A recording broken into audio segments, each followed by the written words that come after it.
कि कन्हैया कुमार का एक बड़ा चेहरा है। नीतीश कुमार, नरेंद्र मोदी, इस देश के कई नेताओं से बड़ा चेहरा कन्हैया कुमार। अगर किसी कसाई की दुकान में कोई बकरा जाता है तो उस बकरे का बर्थडे तो नहीं मनाया जाएगा, हलाल ही होना है, हलाल ही होना है। ये तो स्वाभाविक है। अगर हो सकता है कि वो व्यक्ति उसका बर्थडे मनाकर उसे वापस ले आकर छोड़ दे जंगल में, तो वो एक अपवाद होगा, वो एक आउट ऑफ कॉन्टेक्स्ट बात होगी, जो कि राजनीति में होती नहीं है। ऐसे ही नीतीश कुमार नहीं भाजपा के साथ रातों रात चले थे, सरकार बना लेते हैं। जेएनयू विश्वविद्यालय का वो कैंपस, वहाँ कुछ छात्र इकट्ठा थे, एक सभा आयोजित की गई थी और उस सभा से जो चिंगारी जो निकली, उस चिंगारी की तपिश में पूरे देश जो है आ गई थी। नमस्कार, मैं हिमांशु कुमार, आप देख रहे हैं पंचनामा के इस खास पेशकश में आप सभी का बहुत बहुत स्वागत है।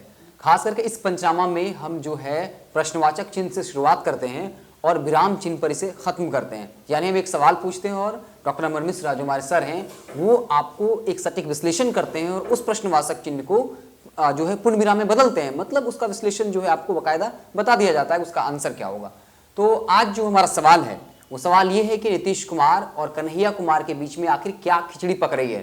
क्योंकि जिस तरीके से खबरें आई कि पहले जो कन्हैया कुमार की तस्वीर है भवन निर्माण मंत्री अशोक चौधरी के साथ वायरल होती सोशल मीडिया पर देखने को मिलती है, उसके बाद ये पता चलता है कि भवन निर्माण मंत्री से मिलने से पहले उनकी मुलाकात जो है नीतीश कुमार से हो चुकी होती है और घंटों जो है उनसे बातें होती हैं। तो अब ये जो पूरा दृश्य है ये एक नया सियासी भूचाल खड़ा कर दिया है, एक नया सियासी चर्चा को जन्म दे दिया है।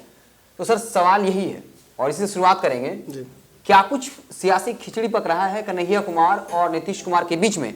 हालांकि नीतीश कुमार ने कहा है ठीक वही बात जो हर नेता कहते हैं कि यहाँ क्षेत्र की समस्या लेके आए थे, मैं तो मुख्यमंत्री हूँ। लेकिन सबको पता है ये चीज कि सर अब कुछ तो पक रहा है दोनों के बीच में। तो ये समझ में नहीं आया कि तेजस्वी यादव के क्षेत्र में समस्या क्यों नहीं हो रहा है जी।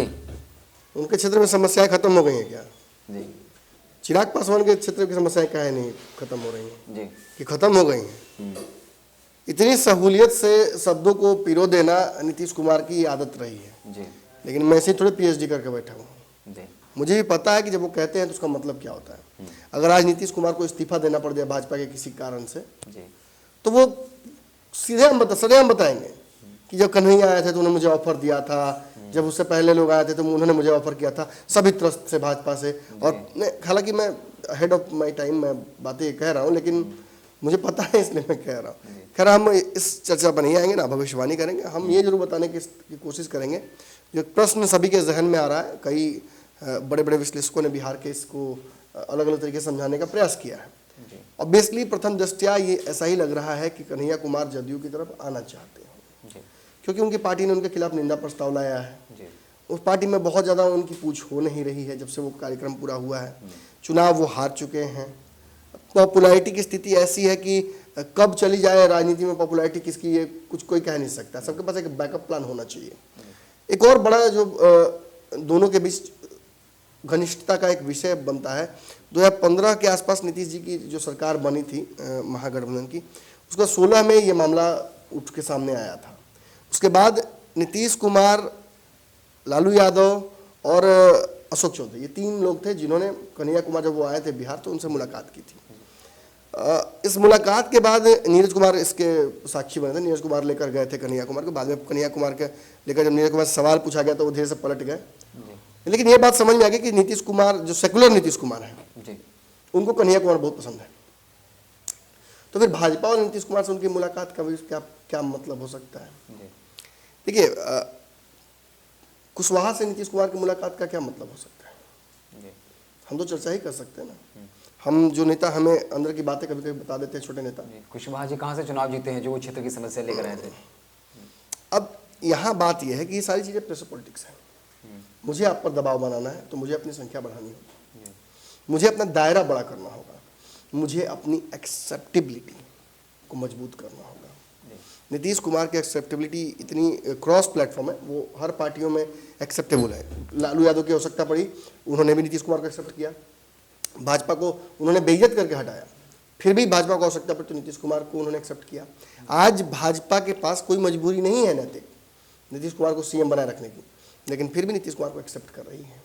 कुछ तो अच्छा करते होंगे, या हो सकता है कि he may be playing his cards right, क्योंकि कहा जाता है कि राजनीति में बहुत ज़रूरी है।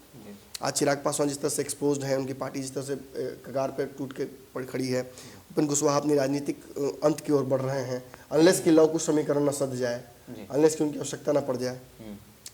तो बस इसी जगह आकर ये जो मुलाकात है, इसे मैं पूर्णतः क्षेत्र की समस्या पर आधारित एक मेल मिलाप नहीं कहूँगा। ये एक राजनीतिक मेल मिलाप था और इसके मायने बहुत व्यापक हैं, जो समझ मैंने look beyond what you see, आप जहाँ देख रहे हैं उससे बहुत पीछे कुछ ना कुछ है जो चल रहा है पर्दे के पीछे। भाजपा को तो मैसेज चला गया, जिस तरीके से भाजपा के जो विधायक हैं, मंत्री हैं, जो बात कर रहे हैं इस मुद्दे पर, बहुत लोग बात नहीं कर रहे हैं। अब पूछे ना, सोचिए ना, गिरिराज सिंह ने अब तक इस पर कुछ नहीं बोला है। मुझे बोलने की आवश्यकता नहीं कि गिरिराज सिंह बोलते तो क्या बोलते, लेकिन कुछ तो बोलते। अगर वो नहीं, उन्होंने चुप कराया हुआ है, वो अगर बोलते तो क्या बोलते हैं मुझे पता है, शायद दर्शकों को भी पता होगा। पाकिस्तान जाने की बात करते हैं, नीतीश कुमार कहते हैं कि आप भी टिकट कटा लीजिए, बांग्लादेश जाइए, वहां से भाया पाकिस्तान चल जाइएगा। लेकिन ये सारी चीजें नहीं कही जा रही हैं, क्योंकि भाजपा की भी मजबूरी है कि नीतीश कुमार के अलावा कोई ऑप्शन नहीं है। आप अगर बहुमत की सरकार बना सकते भाजपा के ही वोट पर, तो नीतीश कुमार की जो राजनीतिक हैसियत होती है वो तो हम सभी जानते हैं कि वो भी क्या होता है। लेकिन हम ये भी चर्चा करने नहीं आए, हम इस बात को स्थापित करने आए हैं कि नीतीश कुमार और कन्हैया कुमार दोनों को जब हम मिलाते हैं तो क्या निकलता है, इसका निष्कर्ष क्या निकलता है। बिहार में हर गली कूचे में एक राजनीतिक खिचड़ी बनती रहती है, समीकरण साधा जाता है, कहीं लाला भूमिहार जोड़ के, कहीं लव कुश जोड़ के, कहीं MY जोड़ के, कहीं A to Z जोड़ के। ये जोड़ घटाव करने में कई लोग का फ्यूज भी उड़ जाता है, जैसे कि इस बार चिराग पासवान जी का उड़ा, कुछ हद तक अच्छा करके भी तेजस्वी यादव का फ्यूज उड़ा। लेकिन नीतीश कुमार के चेहरे को देखते हुए उस मीटिंग की सहज, देखिए एक बात तो मैं स्पष्ट बता दूं आपको, अगर कोई कसाई की दुकान है, हालांकि ये आर्बिट्रेरी हो सकता है मेरा एग्जाम्पल, लेकिन संदर्भ समझने का प्रयास कीजिएगा। अगर किसी कसाई की दुकान में कोई बकरा जाता है तो उस बकरे का बर्थडे तो नहीं मनाया जाएगा, हलाल ही होना है, हलाल ही होना है, ये तो स्वाभाविक है। अगर हो सकता है कि वो व्यक्ति उसका बर्थडे मनाकर उसे वापस ले आकर छोड़ दे जंगल में, तो वो एक अपवाद होगा, वो एक आउट ऑफ कॉन्टेक्स्ट बात होगी, जो कि राजनीति में होती नहीं है। ऐसे ही नीतीश कुमार नहीं भाजपा के साथ रातों रात चले जाते हैं, सरकार बना लेते हैं। ऐसे ही नीतीश कुमार नहीं लालू यादव से चले आते हैं, ऐसे ही चीजें नहीं होती हैं। और ये तो पहले मुझे स्थापित करना जरूरी था। अब यहां से मैं बताता हूं कुछ पॉसिबिलिटीज। एक जो मैंने चर्चा आपसे की थी कि कन्हैया कुमार का एक बड़ा चेहरा है, नीतीश कुमार, नरेंद्र मोदी, इस देश के कई नेताओं से बड़ा चेहरा कन्हैया कुमार का है। इस बात को मैं स्थापित पहले कर देना चाहता हूँ। नरेंद्र मोदी हमारे देश के प्रधानमंत्री हैं, लेकिन कन्हैया कुमार की भी व्यापकता बिना पद के जो है, और जो ग्लोबल एक्सेप्टेंस है एक चेहरे के तौर पर, कि वो जो विरोध का चेहरा है, वो जो आंदोलन का चेहरा है, वो जो बदलाव का चेहरा है, वो कन्हैया का चेहरा है जी। और आपको मैंने परसों भी हम चर्चा कर रहे तो मैंने कहा था कि ये चुनाव एक हार जाने से कन्हैया को आप जोड़ घटाव मत कीजिएगा। बिहार में ऐसे कई नेता हैं जो चुनाव लड़ने से डरते हैं। कुछ लोग तो हमारे सीएम पर भी आरोप लगाते हैं कि चुनाव लड़ना नहीं चाहते हैं, डर लगता है उनको। नहीं, खैर अपनी जगह पे ही है सारी चीज़ें। एक रिपोर्ट हम जरूर चाहेंगे, हमारे जो स्पेशल रिपोर्टर हैं सुमन, जो कि फील्ड में मौजूद है, जो कि आपको इस पंचनामा के प्रश्नवाचक पंचनामा के एपिसोड में ये बताएंगे कि कन्हैया कुमार पर जो आरोप लगे थे उनकी स्थिति क्या है और कन्हैया कुमार एक नेता के तौर पर कैसे स्थापित हुए। देखिए इस रिपोर्ट को। FIR संख्या 110/2016। भले ही ये FIR की जो संख्या है आपको अंकीय गणित के हिसाब से याद ना हो, लेकिन ये FIR अपने आप में ऐतिहासिक थी। दिल्ली के नॉर्थ वसंत कुंज पुलिस थाने में दर्ज ये FIR का सीधा संबंध जो है दिल्ली के बहुचर्चित जवाहरलाल नेहरू विश्वविद्यालय से जुड़ता है। 9 फरवरी 2016 की वो शाम, जिस दिन अगर आप इस पूरे मामले को देखें तो वहीं से इसका तार जुड़ा हुआ है। JNU विश्वविद्यालय का वो कैंपस, वहाँ कुछ छात्र इकट्ठा थे, एक सभा आयोजित की गई थी और उस सभा से जो लिपटे जो चिंगारी जो निकली, उस चिंगारी की तपिश में पूरे देश जो है आ गई थी। हम बात कर रहे हैं वही कन्हैया कुमार वाले कांड की। उस दिन क्या कुछ हुआ था फिर से एक बार आपको दोहराते हैं। अपनी यादाश्त को एक बार पीछे ले चलिए। उस दिन एक जनसभा आयोजित की गई थी, जिस दौरान जो है पुलिस ने इस पूरे मामले पर जो है एफआईआर भी दर्ज की, और इसके बाद जो पुलिस का जो चार्जशीट दायर किया गया है, इस चार्जशीट में इस बात का जिक्र है कि वहाँ जो है एक जो बात का संवैधानिक स्तर पर नहीं थी वो सभा की अनुमति नहीं ली गई थी, गैर कानूनी ढंग से एक सभा आयोजित की गई थी जिसमें देश विरोधी नारे लगाए गए, और ये पूरा मामला जो है राजद्रोह से आकर के जुड़ गया था। उस पूरे मामले के 3-4 नाम जो हैं बेहद चर्चा में आए थे। एक जेएनयू विश्वविद्यालय का पूर्व छात्र संघ अध्यक्ष, जो उस समय वर्तमान में छात्र संघ अध्यक्ष था, हम बात कर रहे हैं कन्हैया कुमार की। उसके बाद उमर खालिद की, और एक और नाम है, हम उनको दोहराना चाहेंगे, अनिर्बान भट्टाचार्य। इनका नाम जो है सुर्खियों में आ गया था। दरअसल उस सभा के बारे में कहा जाता है, जो पुलिस ने अपने चार्जशीट में इस बात का भी जिक्र किया है कि सभा का आयोजक जो था वो कन्हैया कुमार नहीं था, उमर खालिद और अनिर्बान भट्टाचार्य ही सभा के आयोजक में से थे। कन्हैया कुमार वहाँ मौजूद होते हैं, इस बात का जो है पुख्ता सबूत दिल्ली पुलिस जो जिक्र करती है, उस चार्जशीट में जिक्र किया जाता है एक निजी चैनल से मिले 30 मिनट के फुटेज में। और इसके बाद वहाँ जो है इस बात का दावा किया जाता है, जेएनयू के भी जो हायर लेवल की कमेटी है वो भी इस बात का दावा करती है कि वहाँ राज विरोधी तत्व, देश विरोधी जो है नारे लगाए गए थे, जैसे कि भारत तेरे टुकड़े होंगे इंशाअल्लाह इंशाअल्लाह, कश्मीर की आज़ादी को लेकर के मांग की जाती है, और भी जो है हम लेके रहेंगे आज़ादी, और अन्य मसलों पर वहाँ जो है नारे लगाए जाते हैं, जिसको लेकर के दिल्ली के नॉर्थ वसंत कुंज थाने में जाकर के एफआईआर दर्ज की जाती है। ये मामला यही नहीं रुकता है, इसके बाद ये पूरा जो मामला है सवालिया निशान में, सवालिया घेरे में तब आ जाता है जब पुलिस इस पूरे प्रकरण पर 3 साल बाद जाकर के चार्जशीट दायर करती है। इसके बाद कन्हैया कुमार की माने तो ये पूरा जो मामला ही जो है संदेहास्पद हो जाता है, क्योंकि पुलिस अगर हमें आरोपी मान रही है, अगर जेएनयू के जो हायर लेवल की कमेटी है वो अगर दावा करते हैं, तो इस मामले में पुख्ता सबूत क्यों नहीं जो है दर्ज कर पाते हैं, पुख्ता सबूत क्यों नहीं दे पाते हैं। इस पूरे मामले में चार्जशीट में और एफआईआर जो दर्ज की गई है उसमें जेएनयू से जो सुरक्षाकर्मी थे उनके कुछ जो हैं गवाह हैं, उसके बाद एबीवीपी के कार्यकर्ताओं के गवाह हैं, लेकिन पुलिस पूरे मामले में कुछ ठोस सबूत जुटा पाने में अब तक जो है असफल रही है। हालांकि उसके बाद से जो राजद्रोह का जो शब्द है उसने अपनी बहन देशद्रोह के साथ पूरे देश का भ्रमण किया, और पूरे देश में देशद्रोही शब्द जो है उन्होंने हुंकार भर ली थी, और इसकी चिंगारी जो है वो पूरे देश में देखी गई। कई घरों में ये शब्द जो है आग भी लगा चुकी है।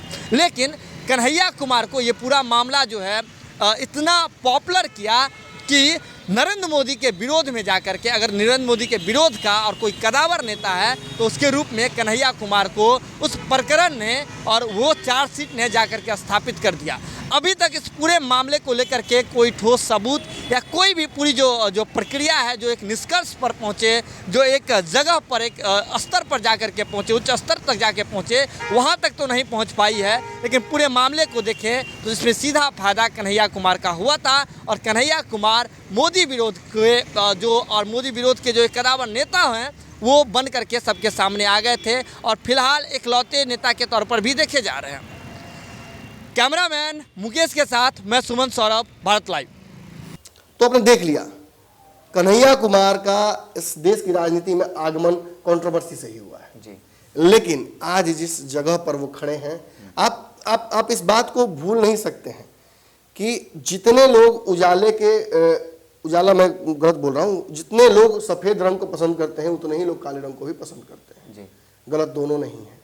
आपके मन में भावना है, आप कहते हैं कि काला मतलब बुरा होता है। किसी महिला को सफ़ेद साड़ी पहनते देखा है आपने? सबके देखने का नज़रिया है। एक महिला के लिए सफ़ेद रंग बुरा हो सकता है, आपके लिए काला बुरा हो सकता है जी। काला बुराइयों का प्रतीक हो सकता है।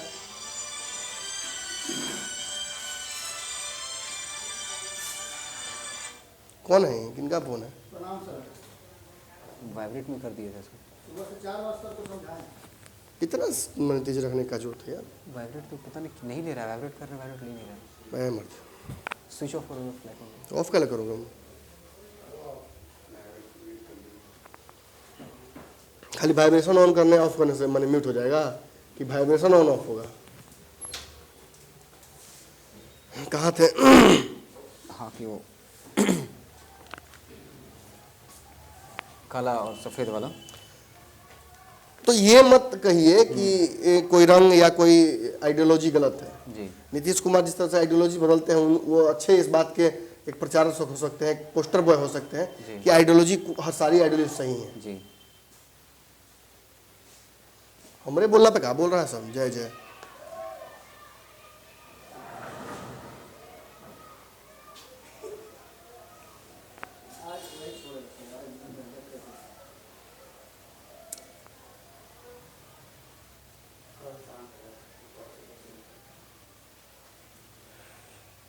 चलो देखिए,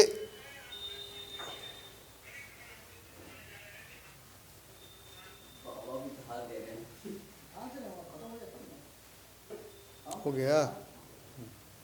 गया आपका का? देख लीजिए, कुछ अगर देखना टिकटॉक तो देख लीजिए सब कुछ।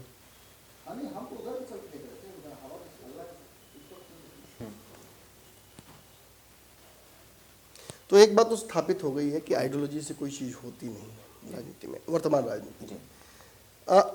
कन्हैया कुमार नीतीश कुमार मुलाकात करते हैं बिहार के। हमने भी खबर चलाई कि मुलाकात के मायने क्या हो सकता है। हमने भी सवाल पूछा खुद से, दर्शकों से, संभावनाओं से कि आखिर नीतीश कुमार के साथ कन्हैया कुमार के आने का मकसद क्या है।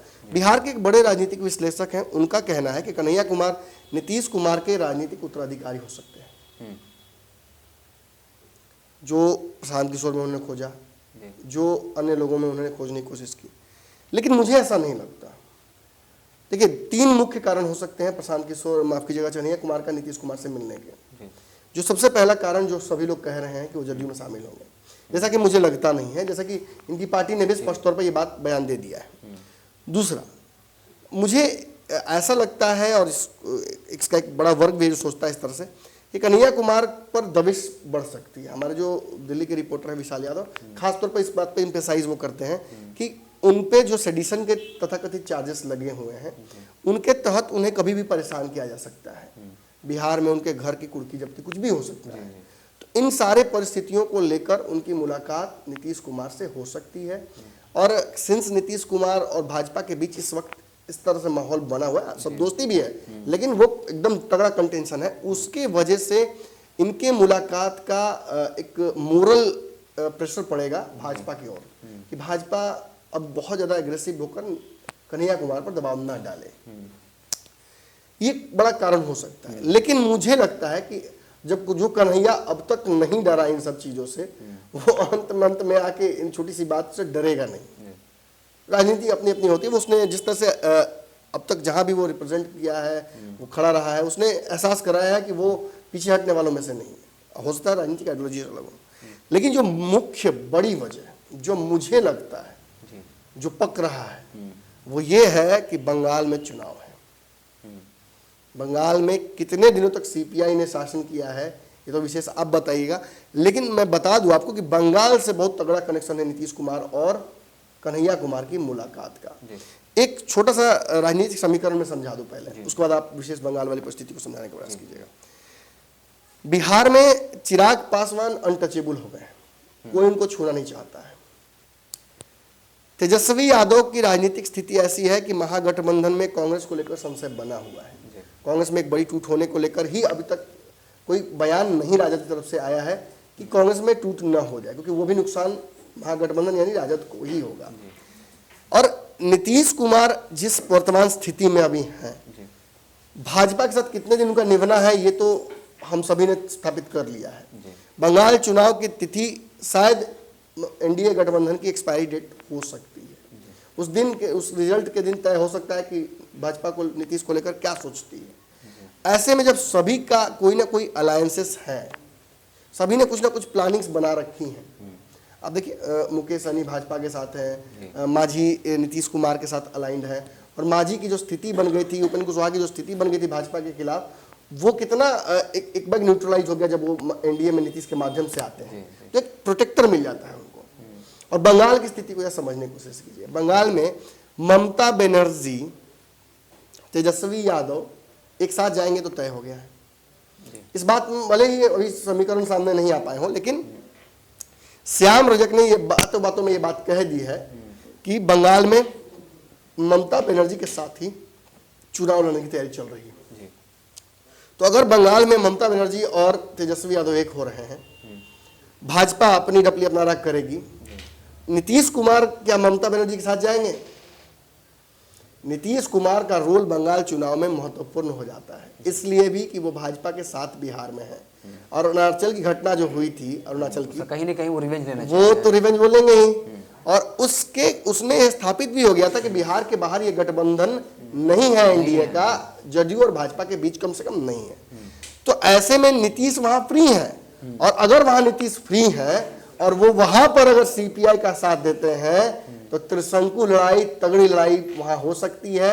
बिहार के 3 दिग्गज जो वर्तमान बिहार की राजनीति को महत्वपूर्ण भूमिका निभा रहे हैं, वहां जाकर 3 अलग अलग भाग में हो सकते हैं। और इस लड़ाई में अगर सीपीआई के पाले में नीतीश कुमार को अगर कर लेते हैं कन्हैया, तो हो सकता है कि सीपीआई की ताकत मजबूत हो जाए। हो सकता है कि सीपीआई एक जो समय रहा है, बड़ा काल रहा है जिसमें शासन उन्होंने किया है, वो वापस ला सकते हैं।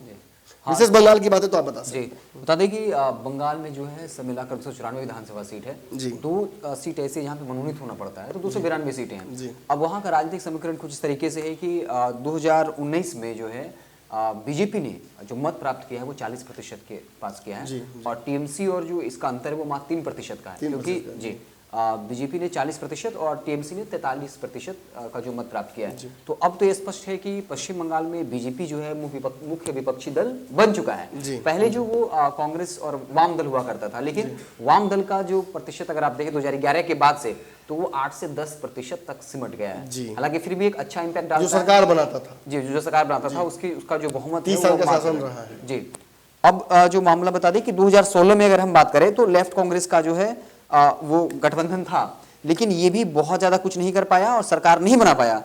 और हम आपको बता दें कि टीएमसी को 2019 के लोकसभा चुनाव में कहीं ना कहीं सीट का नुकसान तो उठाना पड़ा, लेकिन प्रतिशत उसका वोट प्रतिशत बढ़ा है। और दूसरी बात ये है कि अब जगह हम तुलना अगर विधानसभा चुनाव और लोकसभा चुनाव की बात करें, तो कहीं ना कहीं अगर बिहार की आप देख लीजिए 2014 में लोकसभा चुनाव हुआ तो बिहार से एनडीए को बहुत बहुमत मिला, लेकिन 2015 का विधानसभा चुनाव देख लीजिए तो अभी तक का जो ट्रेंड रहा है उसमें स्पष्ट दिख जाता है कि जो लोकसभा चुनाव है और जो विधानसभा चुनाव है उसमें बहुत बड़ा डिफरेंस होता है। जब तक नीतीश कुमार, हालांकि नीतीश कुमार ने ये तय नहीं करेंगे, लेकिन जब तक नीतीश कुमार ये तय नहीं कर लेते हैं कि वो भाजपा के साथ रहेंगे या नहीं, हालांकि जितनी सीटों पर चुनाव लड़ने जा रही है जदयू, जो घोषणा एक तरह से हो चुकी है, जो उनके वहाँ के प्रभारी हैं उन्होंने भी ये बातें कर दी हैं, बलियावी ने भी स्पष्ट कर दिया है कि बहुत ज्यादा सीटों पर चुनाव लड़ने की तैयारी उनकी चल रही है। ऐसे में भाजपा उतनी सीटें तो दे नहीं पाएगी। तो ऐसे ये बात स्पष्ट हो रही थी, कुछ हद तक ये बातें भी कही जा रही थी कि ममता के साथ मिलकर चुनाव ना लड़ ले, लेकिन जब ममता के साथ तेजस्वी यादव जाएंगे तो क्या नीतीश कुमार तेजस्वी दोनों एक साथ जा सकते हैं? बिल्कुल संभावनाएं कम है। और ऐसे में इस संभावना का फायदा उठाकर सीपीआई के कन्हैया कुमार और सबसे दिलचस्प बात है जो वाम दल है ना, उनमें भी जो है वो यूनाइट नहीं है। अगर सीपीआई माले की बात करें, दीपांकर भट्टाचार्य ने कहा पश्चिम बंगाल में ममता बनर्जी सबसे बड़ी दुश्मन नहीं है, बीजेपी है। लेकिन बाकी के जो वाम दल हैं वो इस बात से इत्तेफाक नहीं रखते हैं। तो ये कहीं ना कहीं वाम दलों के अंदर भी वहां पे फूट है, और इसको लेके नीतीश कुमार ये चाह रहे हैं कि सीपीआई के साथ हमारा गठबंधन हो जाए, जो आप ये बात कह रहे हैं। सीधी सी बात है आप जी, अब तो प्रश्नवाचक चिन्ह हट चुका है, एक्सक्लेमेशन भी हटा देते हैं। कांग्रेस का गठबंधन सीपीएम के साथ है, सीपीआई के साथ नहीं है। सीपीआई माले कह रही है, तो आप देखेंगे जो वाम दल है उसके अंदर भी जो है यूनिटी नहीं है। तो इसका फायदा नीतीश कुमार पश्चिम बंगाल में लेना चाहेंगे कि भाई सीपीआई के जो लोग हैं वो हमारे साथ चले आए और हम वहां गठबंधन करके ये टू वे बेनिफिशियल हो सकता है, और इससे तगड़ा समीकरण नहीं हो सकता। नीतीश कुमार को भी वहां चेहरा चाहिए, एक स्थान चाहिए जहां जाकर वो गठबंधन चाहिए जिसमें जाकर कन्हैया कुमार वो चेहरा होंगे अल्पसंख्यक के बीच में काफी लोकप्रिय है। जिस तरीके से मुस्तैदी से बेबाकी से अपनी राय रखते हैं तो स्पष्ट है। आप देखिएगा जो मुस्लिम नेता है उनसे ज्यादा लोकप्रियता कन्हैया कुमार की मुस्लिम समुदाय में। दो बातें यहाँ स्पष्ट हो जाती हैं। नीतीश कुमार का वहां जाना, अपनी पॉपुलैरिटी भी बढ़ाना और एक बैकअप प्लान भी बनाना कि कल अगर भाजपा को छोड़ेंगे तो किस समीकरण में फिट होंगे। तेजस्वी के साथ वापसी की संभावना लगभग खत्म हो चुकी हैं। ऐसे में वो विपक्ष कहीं ना कहीं नरेंद्र मोदी को अपनी औकात दिलाएगा, उनसे लड़ेगा, उसका चेहरा तो इनको बनना है ना। वैसे भी लौकुश समीकरण के तहत मई तक जो बड़ी घोषणा होने वाली है उसमें चेहरा बनाया जाएगा नीतीश कुमार जी को। और इसमें कन्हैया कुमार का फायदा सीधा ये है कि कन्हैया कुमार की जो पॉपुलैरिटी कुछ हद तक पार्टी में घटी है वो भी बढ़ सकती है अगर वो नीतीश कुमार जैसे व्यक्ति को कम बंगाल लेकर चले जाए अपने पाले में कर। जी, ये आज का हमारा पंचनामा विश्लेषण था और नमन सर ने बता दिया कि वाकई में क्या कुछ पक रहा है नीतीश कुमार और कन्हैया कुमार के बीच में, और जो प्रश्नवाचक चिन्ह लगा हुआ था अब वो पूर्ण विराम चिन्ह में बदल गया होगा। आखिर क्या कुछ हो रहा है, क्योंकि नीतीश कुमार पश्चिम बंगाल में जो है अब अपनी रणनीति साधने चले हैं, क्योंकि वहां सीपीआई के साथ जो है वो, क्योंकि आपको पता होगा जेडी ने गुलाम रसूल बलियाबी को नेता बनाया है, तो वहां अल्पसंख्यक लोगों की काफी बहुत बड़ी भूमिका है और उसके जरिए नीतीश कुमार पश्चिम बंगाल में अपना समीकरण मजबूत करने के लिए कन्हैया कुमार के साथ लगातार मीटिंग कर रहे थे। घंटों बात हुई है, सिर्फ ऐसा नहीं हो सकता कि क्षेत्र की समस्या को लेकर आए हों। तो ये आज का हमारा पंचनामा था। आप देखते रहे भारत लाइव, और खासकर जो यूपीआई नंबर चल रहा है उस पर डोनेट करिए, सच्ची पत्रकारिता को सपोर्ट करिए और आप देखते रहे भारत लाइव। हम आपको पल पल की खबरों से लगातार अपडेट करते रहेंगे। और वह बिहार के राजनीति और बिहारियत से सरोकार रखेनी तो सब्सक्राइब बटन दबा के चैनल के सब्सक्राइब कर ली। ओजे एगो घंटी बा, ओकरा बटन दबा देला से कुल सटीक और मारक खबर रुआ मुफ्त में मिल जाई। अगर रुआ पत्रकारिता के हमनी के नया प्रयोग में सहयोग कर चाहतानी तो ज्वाइन बटन दबा दी। Paytm number